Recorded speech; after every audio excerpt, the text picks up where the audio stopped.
News specialist Mike Anderson live this afternoon with details on the investigation. And Mike, the guy shot by the officer, he's expected to be okay, right? That's what we understand, even though he was initially taken away in serious to critical condition. But police are still investigating the shooting that happened here, as well as what that suspect was up to earlier this morning.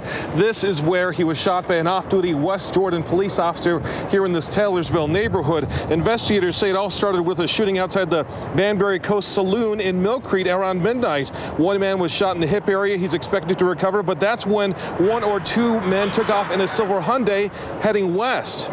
At some point, dispatch put out an APB for officers to be on the lookout for that vehicle. A West Jordan officer who was on his way home thought he spotted it, followed it onto I-215 and into the Taylorsville neighborhood, called for help, but by the time the vehicle pulled over into a driveway, backup had not arrived, so that officer followed the suspect to a Taylorsville home and confronted him on his own.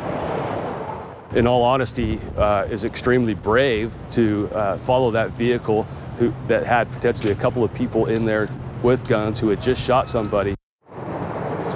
And still a lot of unanswered questions here. We've got two agencies investigated this. Unified Police looking into the initial shooting, and West Jordan Police looking into the officer-involved shooting. We don't know if there was an exchange of gunfire here, whether the suspect fired at police, but we know that the police officer shot the suspect. We're hoping to get more answers for this, and we'll have more for you coming up starting here on KSL 5 live at 5. Back to you. Mike.